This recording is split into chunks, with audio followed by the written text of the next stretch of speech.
El vampiro estelar, por Robert Bloch. Confieso que solo soy un simple escritor de relatos fantásticos. Desde mi más temprana infancia me he sentido subyugado por la secreta fascinación de lo desconocido y lo insólito.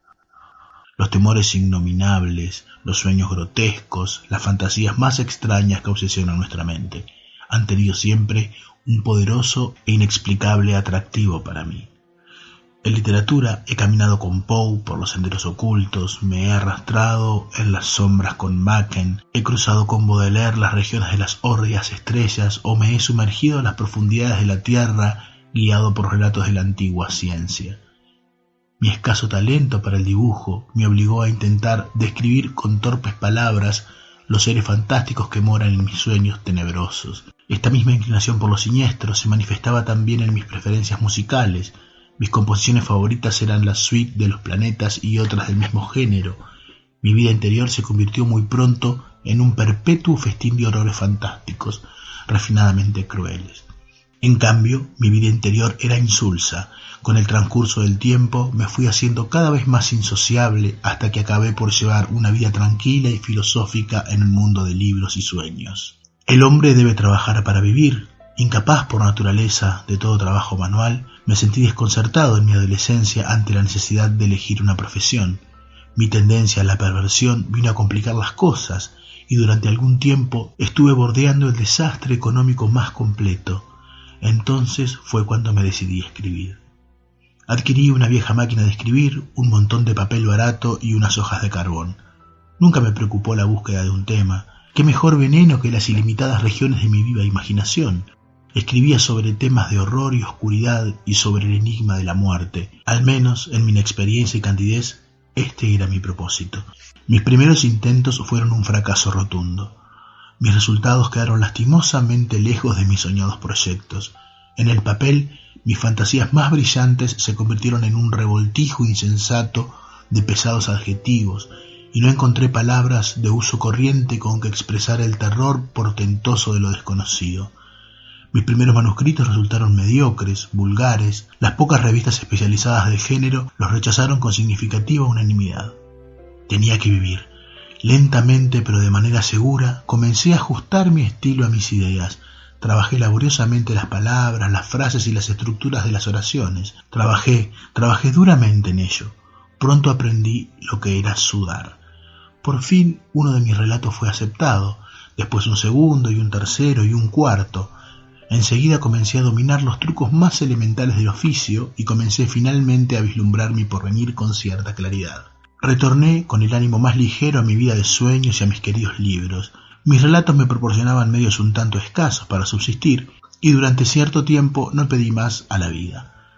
Pero esto duró poco. La ambición, siempre engañosa, fue la causa de mi ruina. Quería escribir un relato real.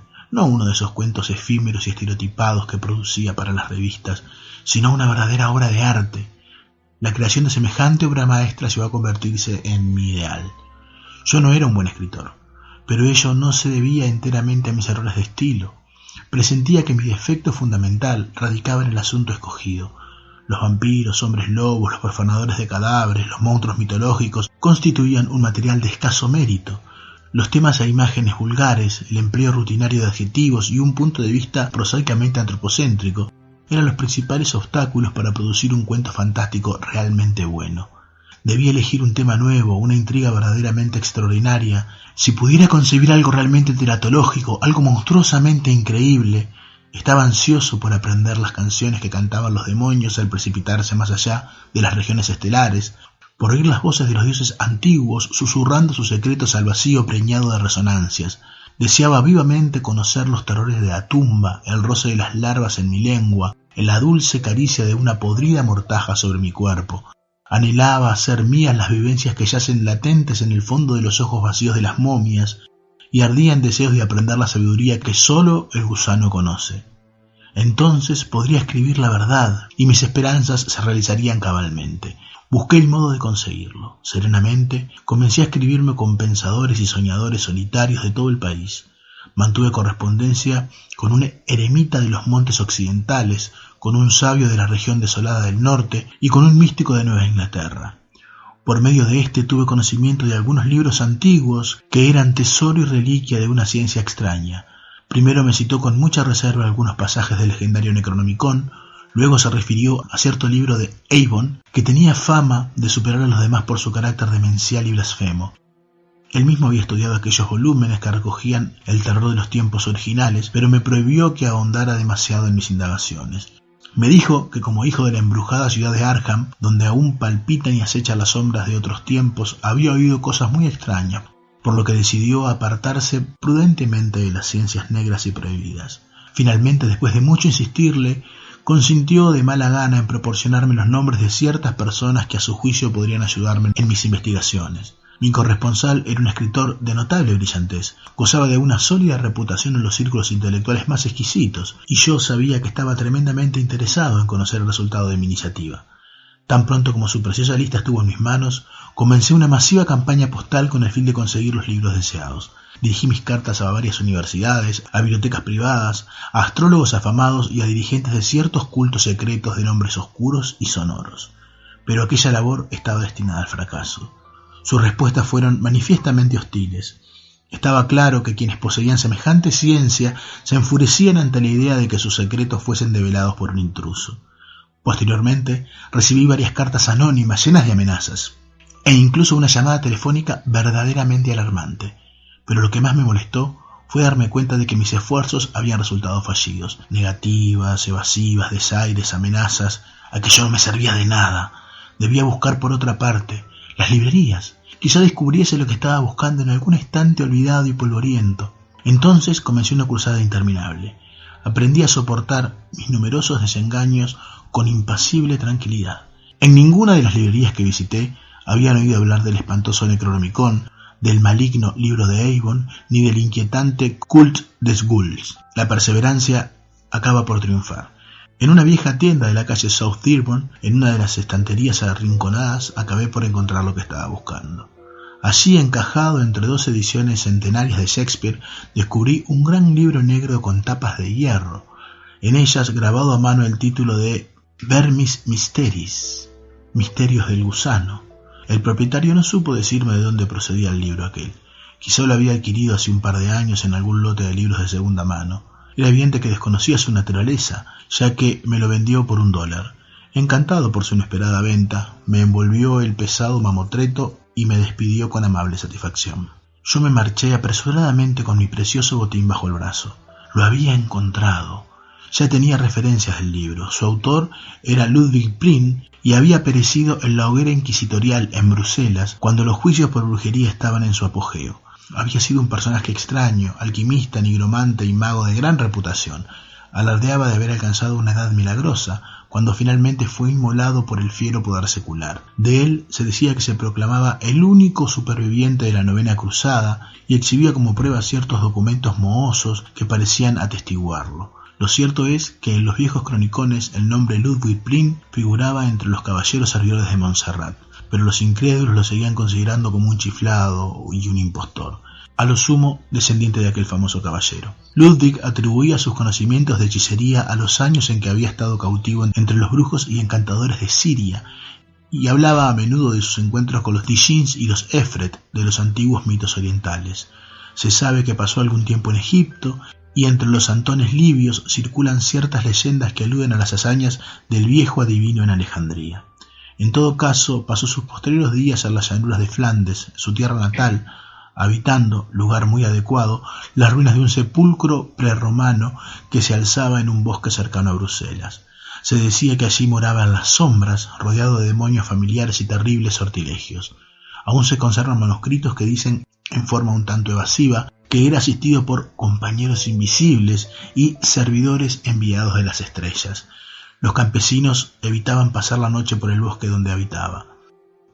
No le gustaban ciertos ruidos que resonaban cuando había luna llena y preferían ignorar qué clase de seres se posternaban ante los viejos altares paganos que se alzaban, medio desmoronados, en lo más oscuro del bosque. Sea como fuere, después de ser apresado Prien por los esbirros de la Inquisición, nadie vio las criaturas que había tenido a su servicio. Antes de destruir el sepulcro donde había morado, los soldados lo registraron a fondo y no encontraron nada. Seres sobrenaturales, instrumentos extraños, pócimas, todo había desaparecido de la manera más misteriosa. Hicieron minuciosos reconocimientos del bosque prohibido, pero sin resultado. Sin embargo, antes de que terminara el proceso de Pring, saltó sangre fresca en los altares y también en el potro de tormento. Pero ni con las más atroces torturas lograron romper el silencio. Por último, cansados de interrogar, arrojaron al viejo hechicero a una mazmorra y fue durante su prisión, mientras aguardaba la sentencia, cuando escribió este texto morboso y horrible, The Vermis Mysteries, conocido hoy por los misterios del gusano. Nadie se explica cómo pudo lograrlo sin que los guardianes lo sorprendieran, pero un año después de su muerte, el texto fue impreso en Colonia. Inmediatamente después de su aparición, el libro fue prohibido, pero ya se habían distribuido algunos ejemplares, de los que se sacaron copias en secreto. Más adelante se hizo una nueva edición, censurada y expurgada, de suerte que únicamente se considera auténtico el texto original latino. A lo largo de los siglos han sido muy pocos los que han tenido acceso a la sabiduría que encierra este libro. Los secretos del viejo mago solo son conocidos hoy por algunos iniciados, quienes por razones muy concretas se oponen a todo intento de propagarlos. Esto era en resumen lo que sabía del libro que había venido a parar a mis manos. Aún como un mero coleccionista, el libro representaba un hallazgo fenomenal, pero desgraciadamente no podía juzgar su contenido porque estaba en latín. Como solo conozco unas cuantas palabras sueltas de esa lengua, al abrir sus páginas mohosas me tropecé con un obstáculo insuperable. Era exasperante poseer aquel tesoro de saber oculto y no tener la clave para desentrañarlo. Por un momento me sentí desesperado. No me seducía la idea de poner el texto de semejante naturaleza en manos de un latinista de la localidad. Más tarde tuve una inspiración. ¿Por qué no coger el libro y visitar a mi amigo para solicitar ayuda? Él era un erudito, leía en su idioma a los clásicos y probablemente las espantosas revelaciones de Pring le impresionaran menos que a otros. Sin pensarlo más, le escribí apresuradamente y muy poco después recibí su contestación. Estaba encantado de ayudarme.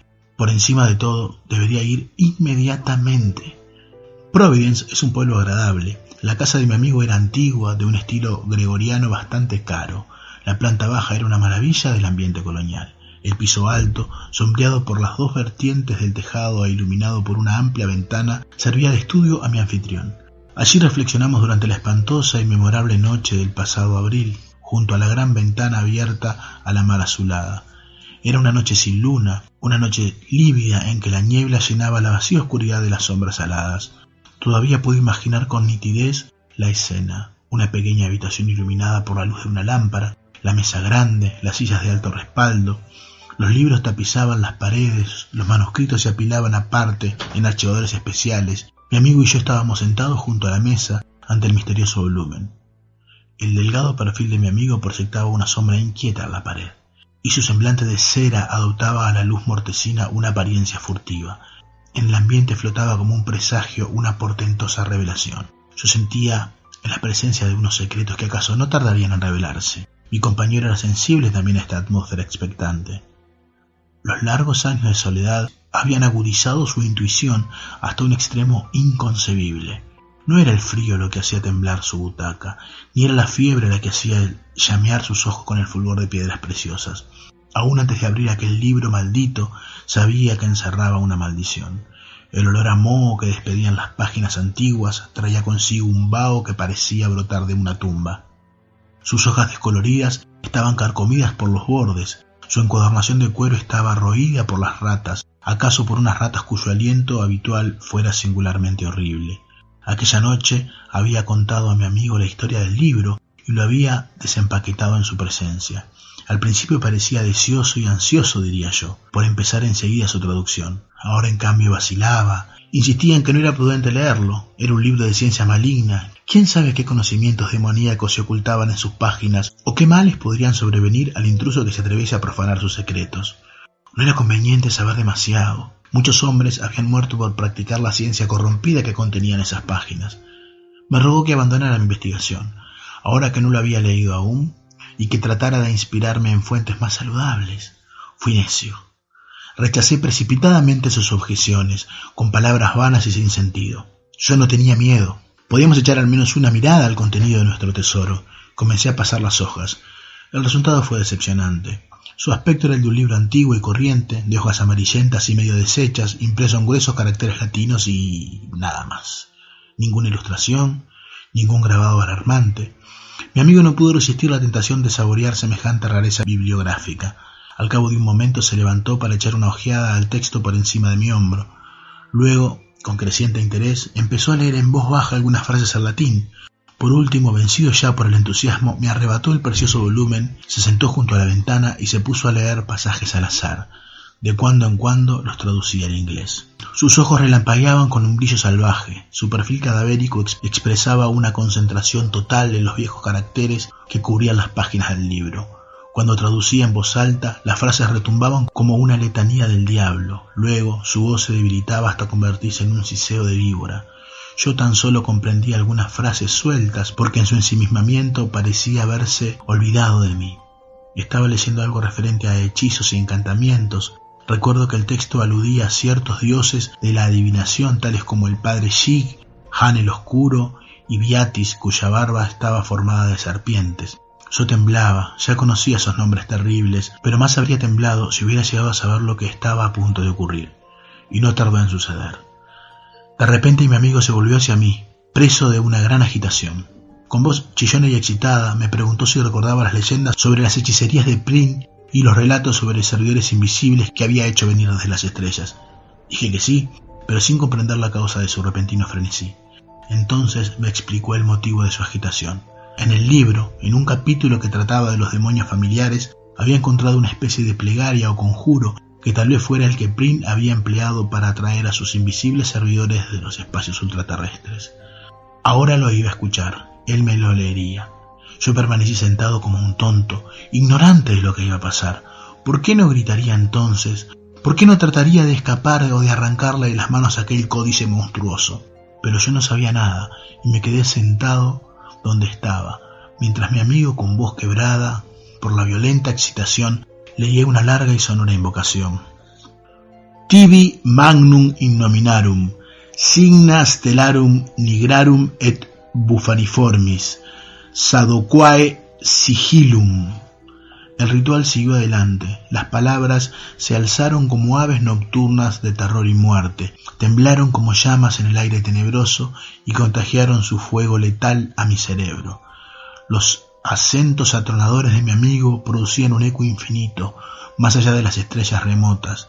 Era como si su voz, a través de enormes puertas primordiales, alcanzara las regiones exteriores a toda dimensión en busca de su oyente y lo llamara a la tierra. ¿Era todo una ilusión? No me paré a reflexionar, y aquella llamada, proferida de manera casual, obtuvo respuesta. Apenas se había apagado la voz de mi amigo en nuestra habitación, cuando sobrevino el terror. El cuarto se tornó frío. Por la ventana entró aullando el viento repentino que no era de este mundo. En él cabalgaba como un plañido, como una nota perversa y lejana. Al oírla, el semblante de mi amigo se convirtió en una pálida máscara de terror.